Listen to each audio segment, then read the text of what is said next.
Deus, vamos. Vamos começar com Jeová, teu cavaleiro, vamos lá.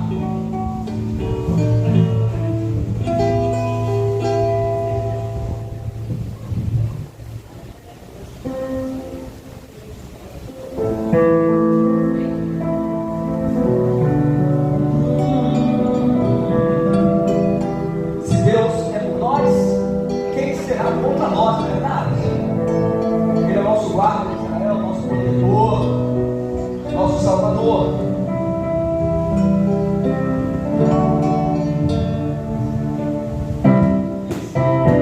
Olha os palminhos aí, quem quiser bater palmas, adorando o Senhor.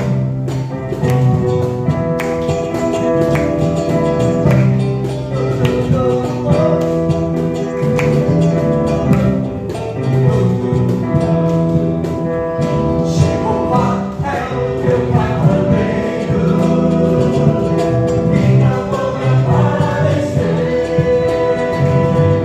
todos os seus inimigos cairão diante de ti, cairão diante de ti.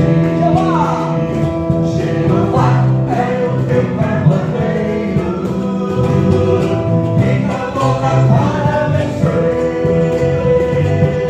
todos os seus inimigos cairão diante de ti, cairão diante de ti. Vamos, Senhor, assim, ó. Sobre tua vida, meu irmão, não pare enquanto tempo.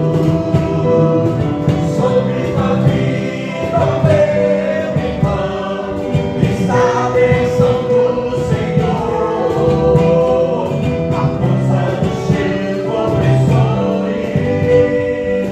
nunca te alcançará. Existe uma nuvem de glória, existe uma chama que arde no teu arraial, ouve sempre vai de júbilo. No teu arraial, ouve sempre vai de júbilo.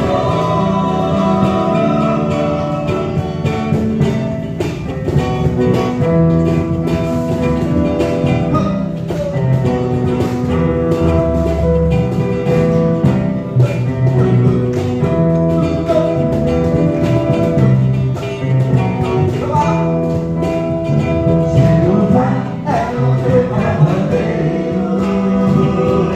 e a boca para vencer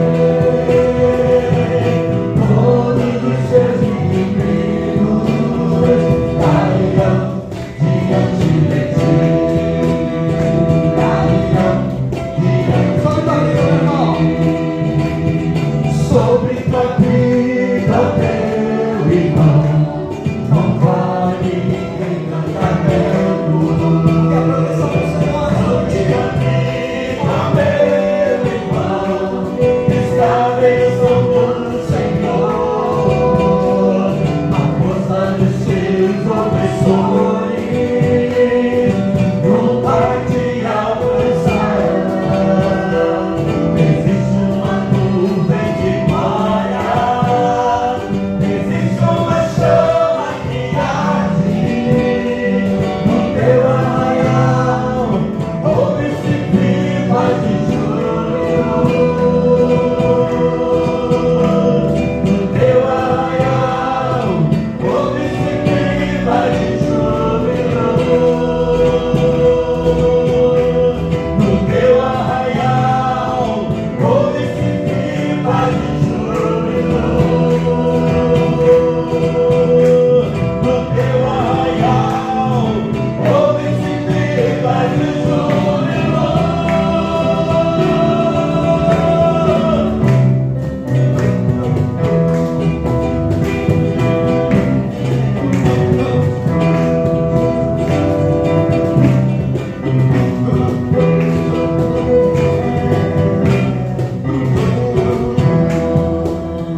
Glória a Deus, amém.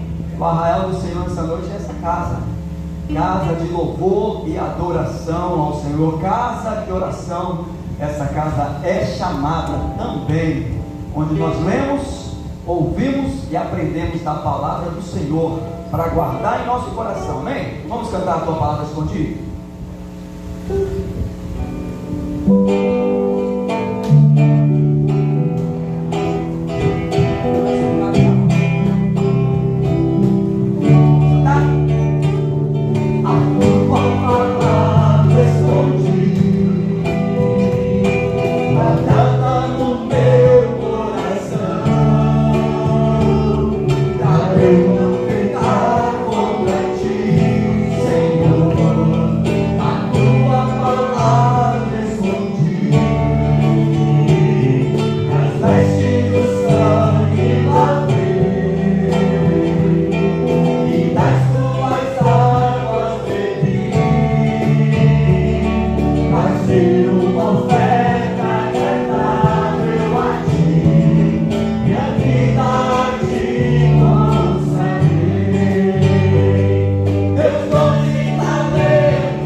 Resplandeça realmente a glória do Senhor Jesus, não é? A gente até conversando sobre isso nos momentos em que Jesus, né, teve lá a presença de Moisés e outras pessoas ali no monte, né, com Pedro, seus discípulos, e então o rosto de Jesus brilhava.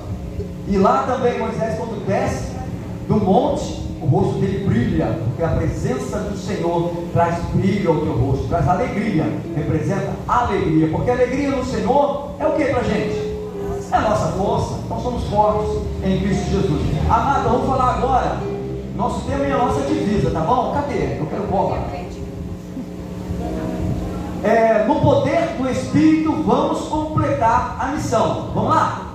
No poder do Espírito vamos completar a missão. Olha aí, tá certo. Calma, agora Atos 1:8 é a nossa divisa. Não antecipou aí, hein? A gente tem enfrentado algumas dificuldades nesse momento aí, né? Porque só pelo poder do Espírito mesmo, meus irmãos. Porque tínhamos aí nossa Festa das Nações não pôde acontecer, mas está havendo alguns movimentos, tá bom? Então participe ofertando com ofertas de missões, tá bom? E vai ser momento agora de dedicação de dízimos e ofertas, tá? Vamos tentar falar Atos 1:8. Quem sabe decor para dar cola pra gente? Mas recebereis o poder do Espírito Santo, que há de vir sobre vós, semeeis testemunho tanto em Jerusalém, Judéia, Samaria, até os confins da terra. Vamos acompanhar a irmã Graça, essa cola maravilhosa aí? Vamos lá, irmã Graça, bem alta, hein, lá. Mas recebereis o poder do Santo que há de vir sobre vós, e semeeis testemunhas, tanto em Jerusalém, como em Samaria, e até os confins da terra. Amém. Ficou bom. Amém. A gente está aqui bem. Amados, vamos cantar a música de missões agora, tá? E você que veio preparado para cultuar o Senhor com dízimos e ofertas, esse é o momento. Vamos cantar.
Alcança o mundo ao meu redor.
noite, por estarmos aqui na tua casa de oração, louvando e agradecendo o teu santo nome, Senhor.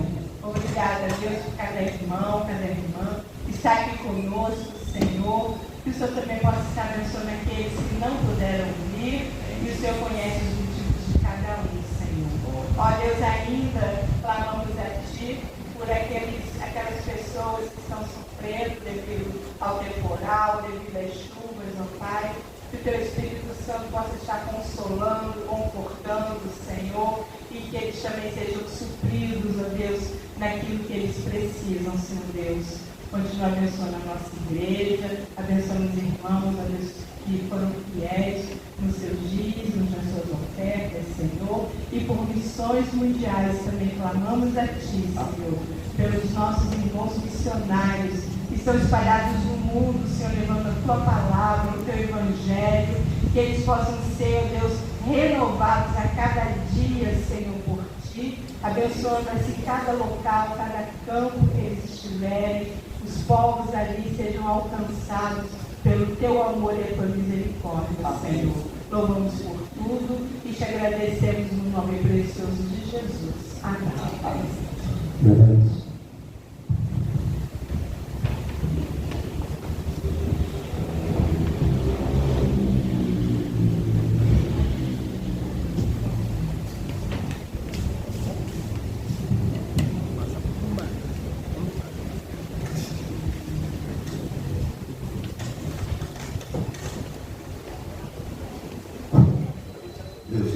Boa noite. O dia hoje está sendo bem agitado e durante o decorrer dessa semana será ainda mais. Até o domingo serão dias celebrativos, mas creio de grande edificação para a igreja. Primeiramente eu quero estender um abraço carinhoso da nossa igreja. Estou vendo dois casais aí com a família, bebezinho, né? Mas o casal ali, vocês são muito bem-vindos em nome de Jesus. Deus os abençoe ricamente.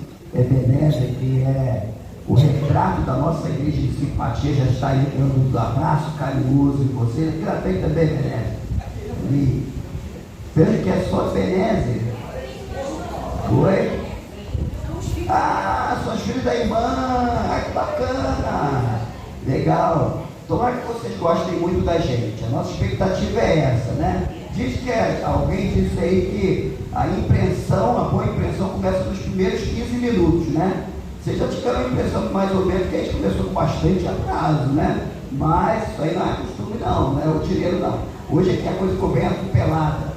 Mas sejam muito bem-vindos, Deus os abençoe ricamente. Vamos ler a Bíblia, meus irmãos, Mateus, no capítulo 27. O tema que eu estou dando, a mensagem desta noite é da Páscoa judaica à Páscoa cristã. Da Páscoa judaica à Páscoa cristã. Mateus, capítulo 27, dois versículos aí, versículo 50 e 51.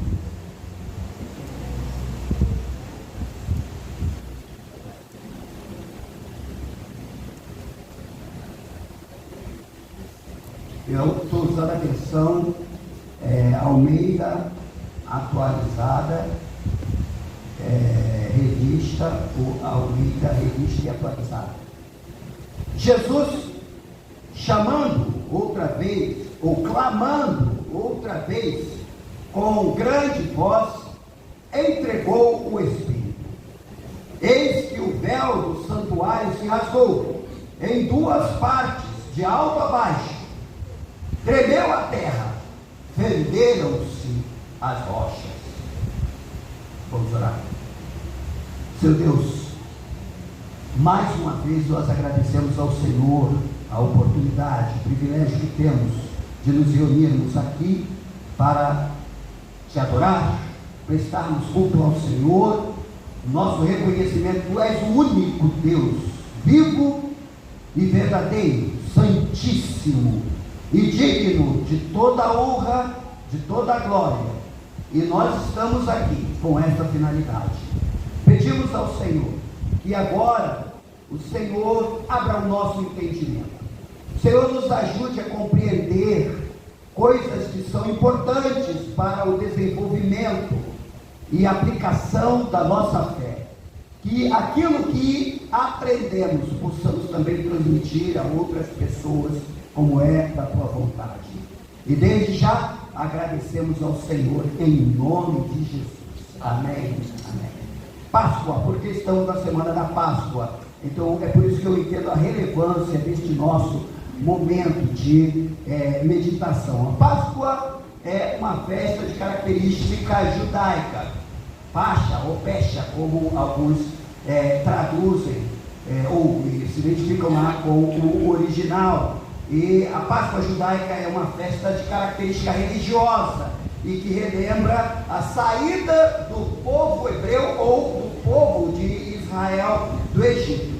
A festa da Páscoa foi instituída exatamente no momento da última sentença de Deus sobre o opressor do seu povo, instituída neste cenário.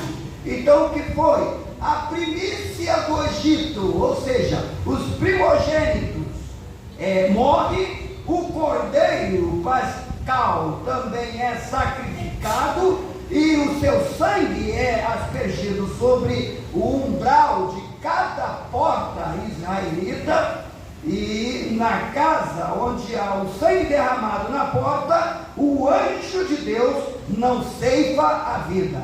Então a Páscoa estabelecida ou instituída nesse ambiente tem caracterização, libertação, salvação, providência de Deus. Então, para os judeus, a Páscoa é celebrada anualmente e sempre trazendo a memória de uma extraordinária libertação do jugo opressor, uma obra que é total e exclusivamente de Deus, é mão de Deus, é atitude de Deus o tempo todo. O povo não lutou, não houve estratégia de guerra montada, nenhum israelita levantou qualquer arma, sequer uma enxada ou uma colher.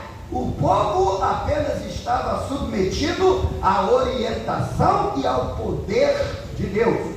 E o povo apenas deveria pegar as suas coisas, todas as suas coisas, e segundo a própria palavra de Moisés a Faraó, nenhuma unha fica aqui. Tudo que é nosso a gente vai levar, inclusive até os despojos, porque eles despojaram. Nessa guerra espiritual, Deus ainda permitiu que levassem despojos dos egípcios.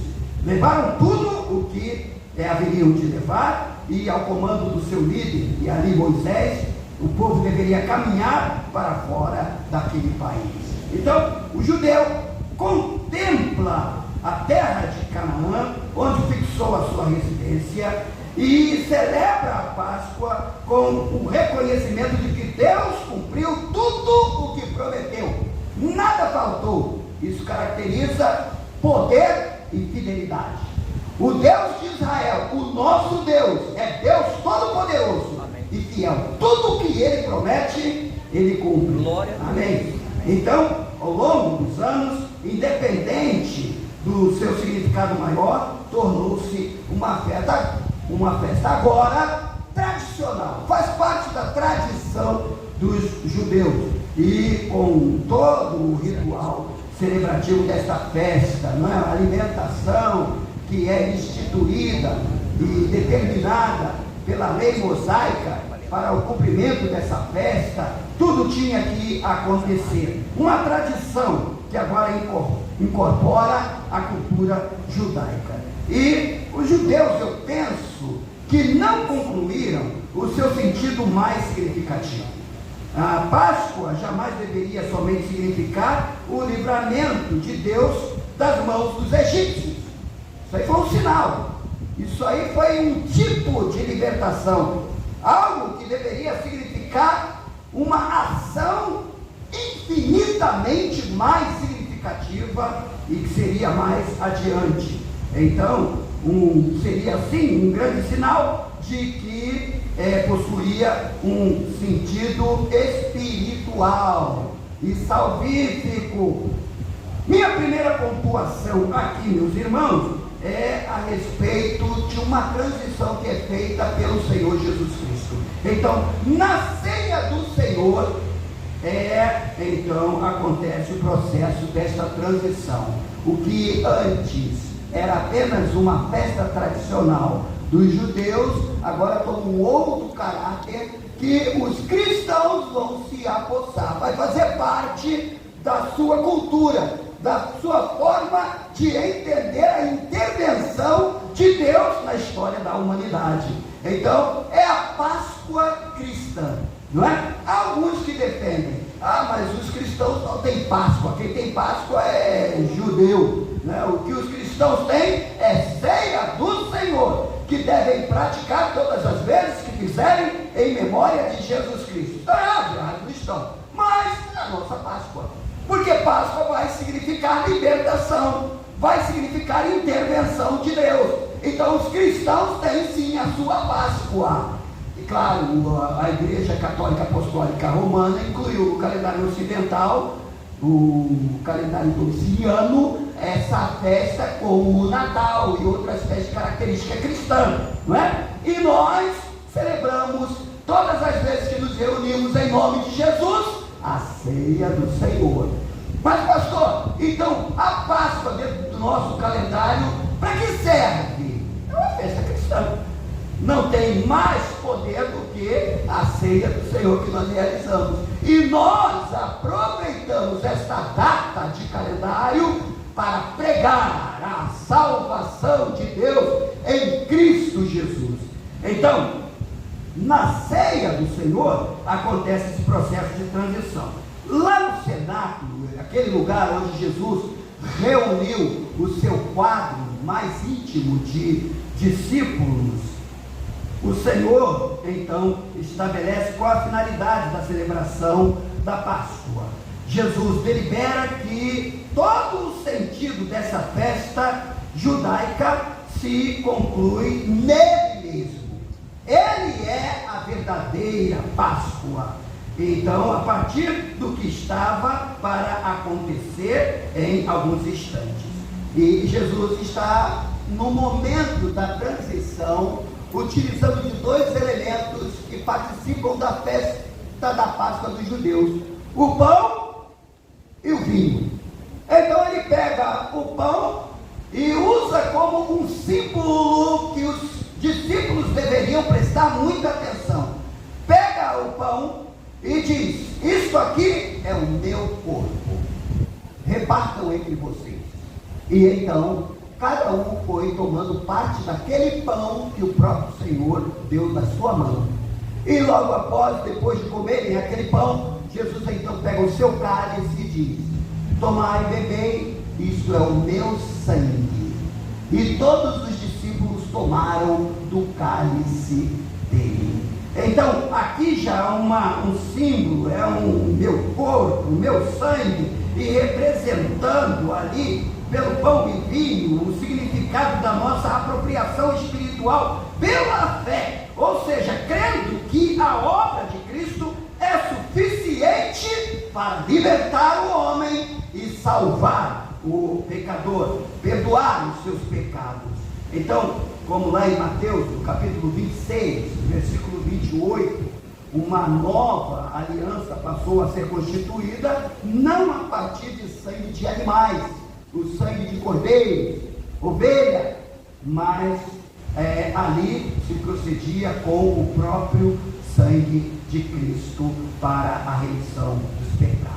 Agora o foco dessa celebração então muda. De Páscoa judaica, os seguidores de Jesus passam a celebrar a ceia do Senhor, que é uma Páscoa de natureza cristã, que trata de libertação espiritual, perdão dos pecados, de uma vez por todas e sem mais necessidade de sacrifícios animais. E ainda diz o autor da carta aos Hebreus: de uma vez por todas. Jesus não vai morrer todo o ano para caracterizar, ou cada vez que nós estamos ministrando a ceia do Senhor. O seu sacrifício foi único e de uma vez por todas, porque foi suficiente para agradar a Deus Pai. Então, o seu sacrifício é de ordem espiritual. Então, certamente que no cenáculo, os discípulos obedecer a esta ordem de Jesus, mestre, mas sem entender realmente o que estava acontecendo. Eles estão participando, mas eles estão plenamente conscientes de todas as simbologias e todo aquele exemplo que Jesus está utilizando.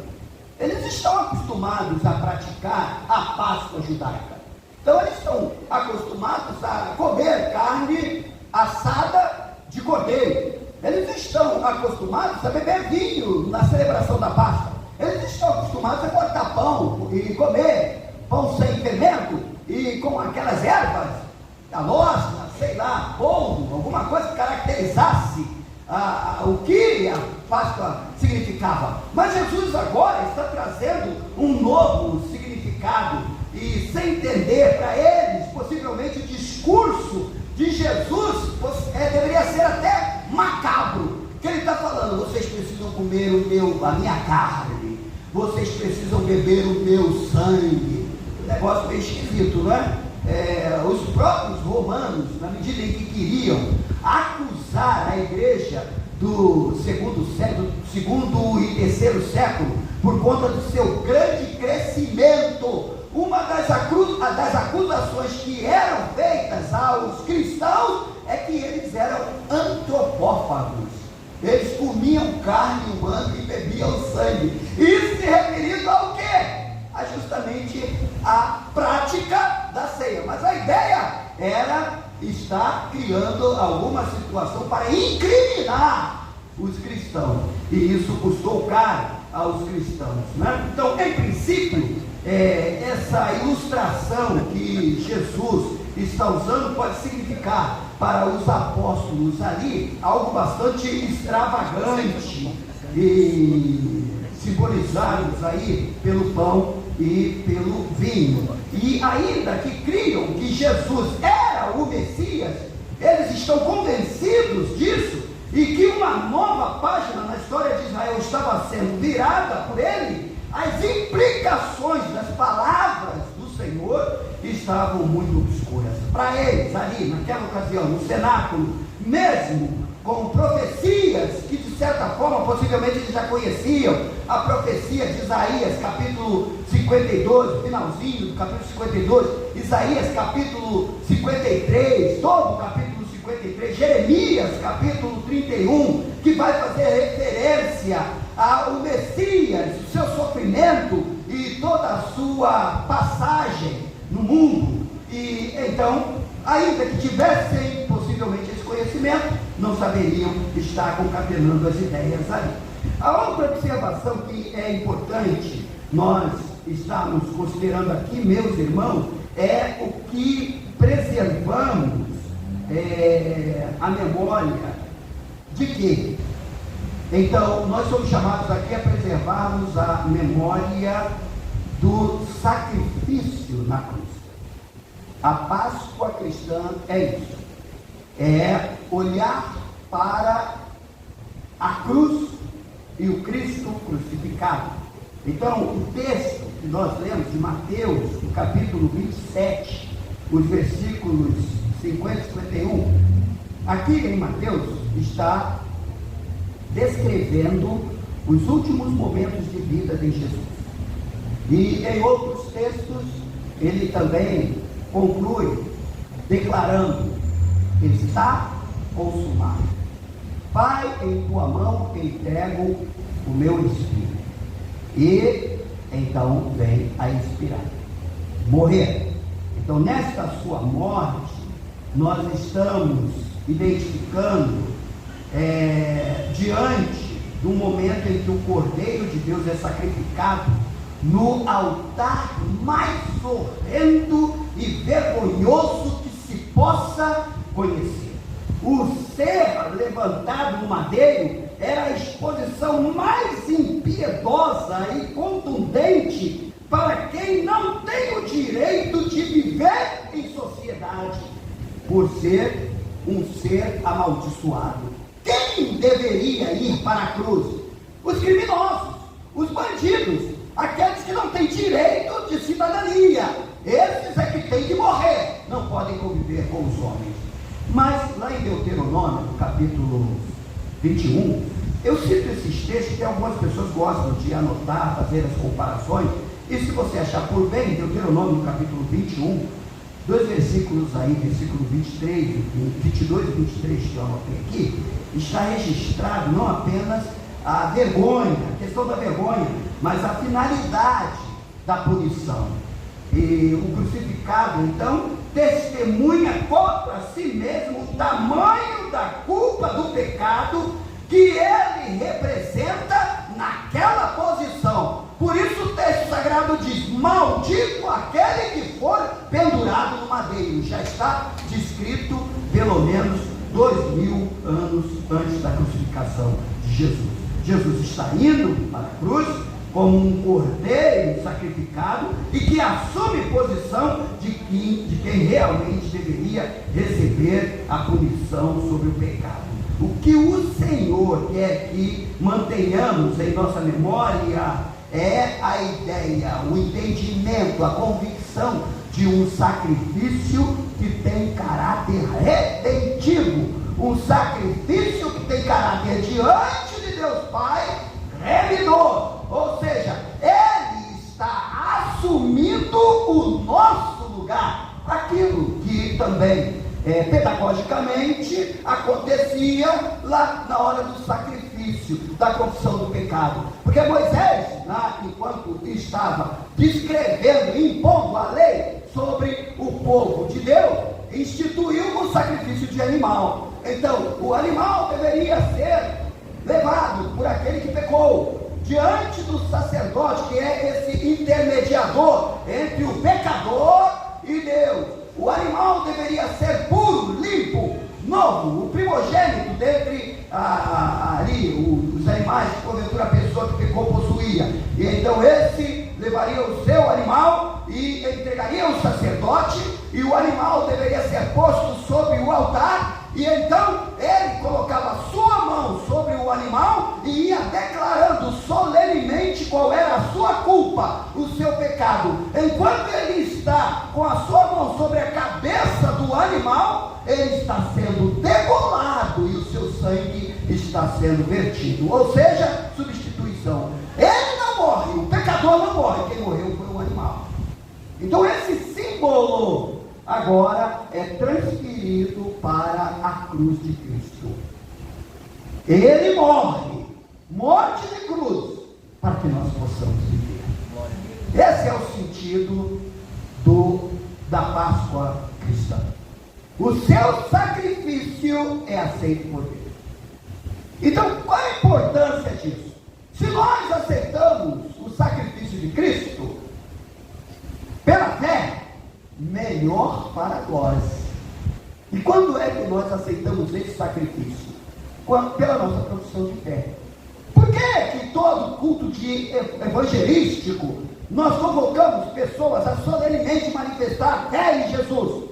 Porque é a declaração de que eu recebo o sacrifício feito na cruz para a remissão, para a minha redenção, os meus pecados. Eu aceito, Jesus, o teu sacrifício por mim.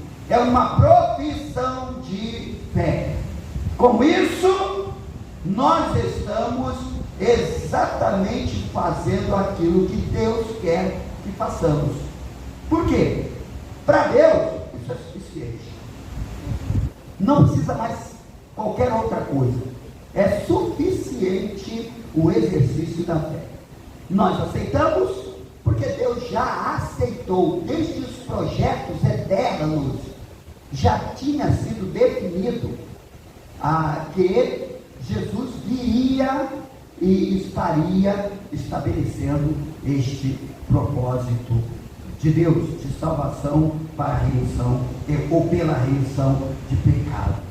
Então, Jesus está indo para a cruz como um cordeiro sacrificado, que assume a posição de quem realmente deveria receber punição sobre o pecado. O que o Senhor quer que mantenhamos em nossa memória é esse sacrifício remidor e redentivo que dá salvação e vida eterna. A nossa Páscoa, então, não apenas celebra a morte de Jesus pelos nossos pecados, mas atesta a eficiência da sua salvação na sua ressurreição dentre os mortos. Vejam a implicação, porque os judeus eles foram até uma parte e não continuaram, porque eles não estão tratando da questão da ressurreição. Jesus, ele morreu morte de cruz por nós, ele levou sobre si na cruz do Calvário, que vai ser espelhado aqui no próximo domingo, a culpa do nosso pecado levou, mas no terceiro dia ele ressuscitou dentre os mortos.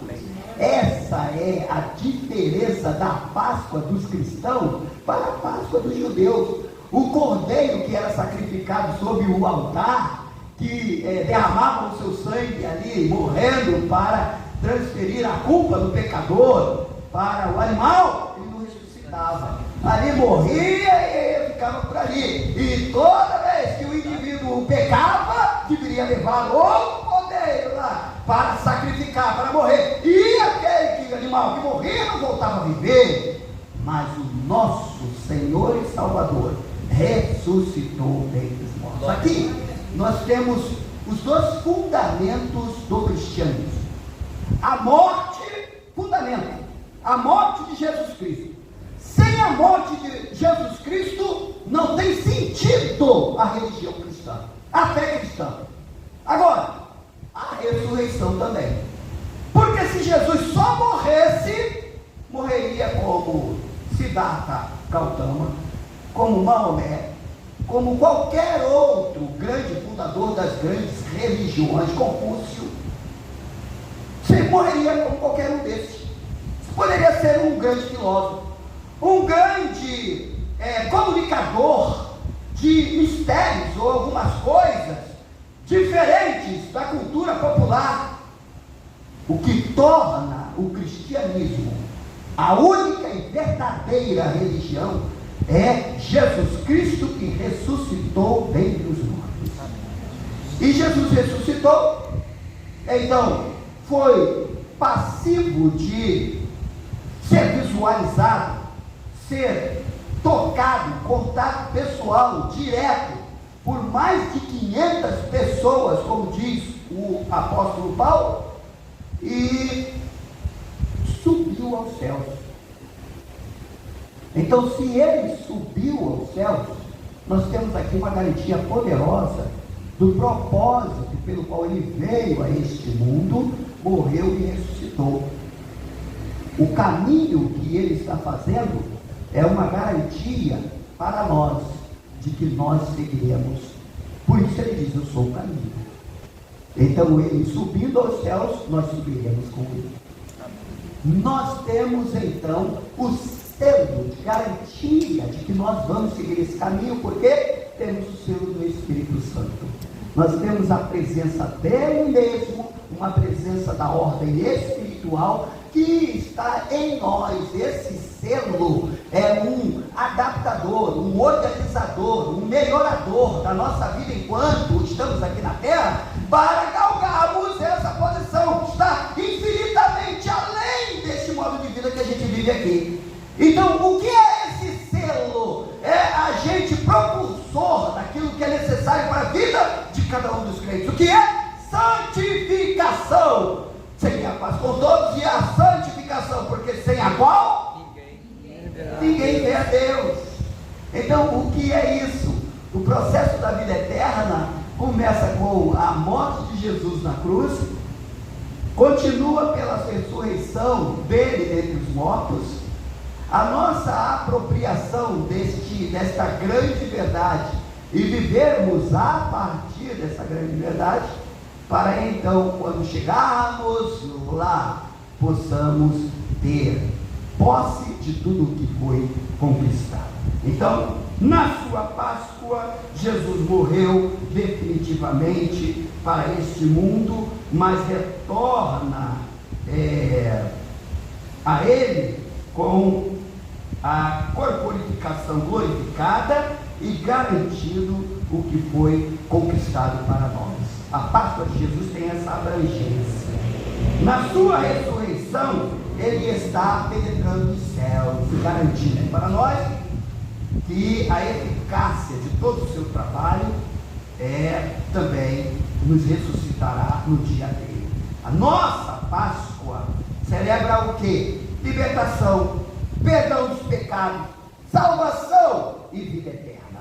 Por isso que o apóstolo Paulo afirma lá em Romanos, capítulo 8, versículo 1, portanto, já nenhuma condenação há para os que estão em Cristo Jesus, porque a lei do Espírito da vida em Cristo Jesus te livrou da lei do pecado e da morte.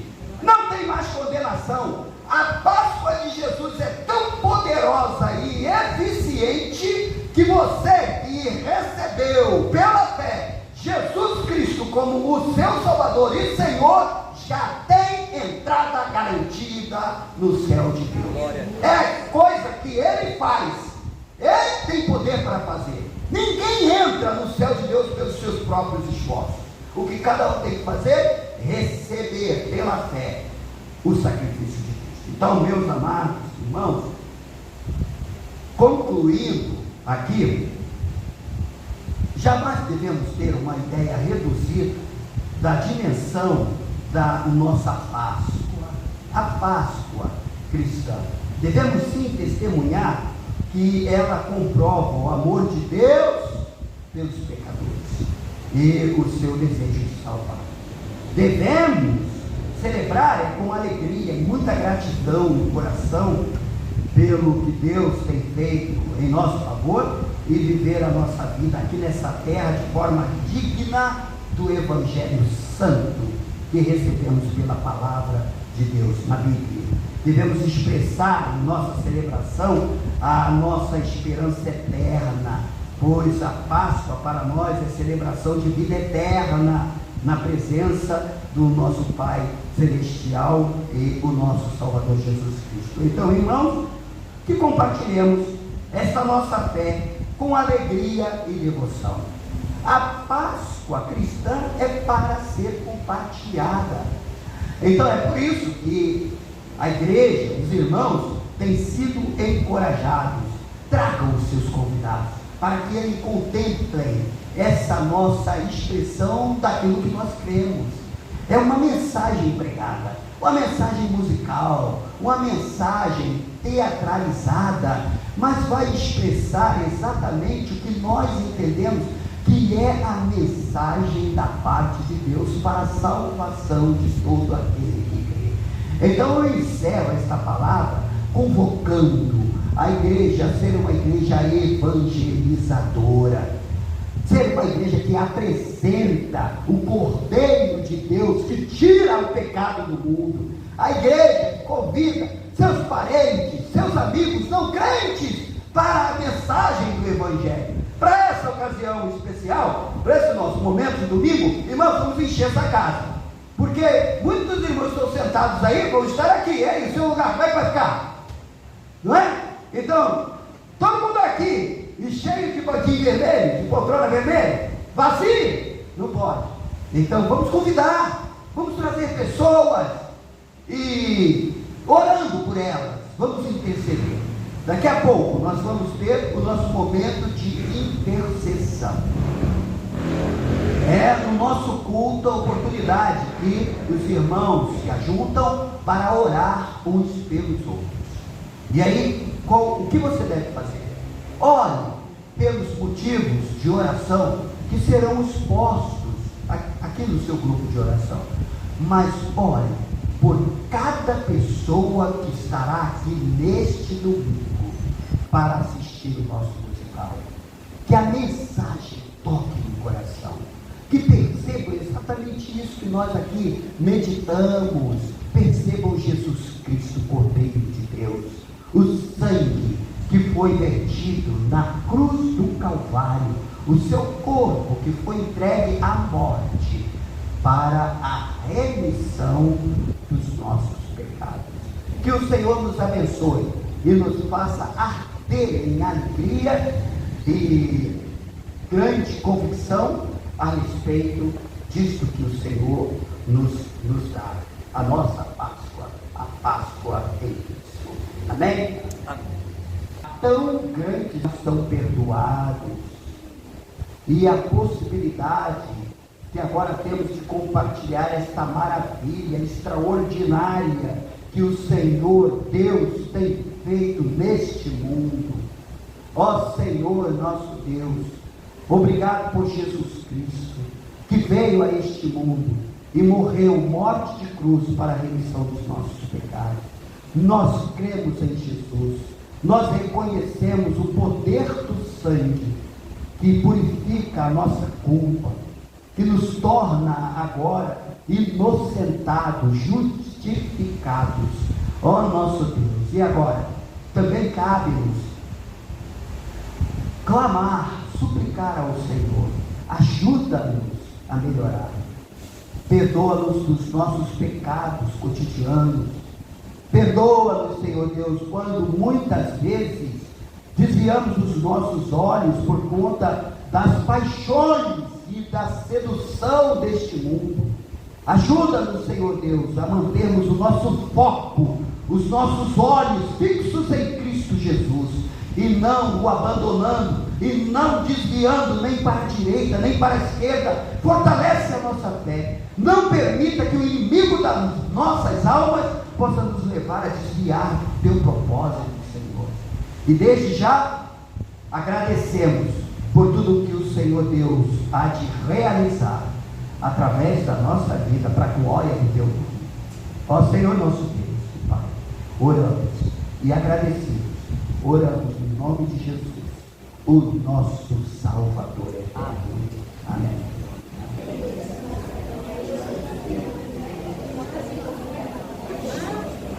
Vamos orar, meus irmãos, entregando os nossos momentos junto ao Senhor. Obrigado, nosso Deus, querido Pai, por esse momento tão precioso que o Senhor nos concede, nos reunirmos em nome de Jesus para oferecer-te o nosso culto e para sermos edificados na palavra e reconhecermos a missão que o Senhor Deus tem colocado para nós e nos estimula. Produz muita alegria sermos úteis na causa do Senhor, os planos e projetos eternos que o Senhor está realizando. Obrigado, Senhor Deus, por este momento de intercessão, porque o que temos aprendido e à luz da Tua palavra é que toda a oração feita neste lugar o Senhor acolhe, porque o Senhor tem prazer quando os Teus filhos, os Teus servos se reúnem para orar, para buscar a Tua face.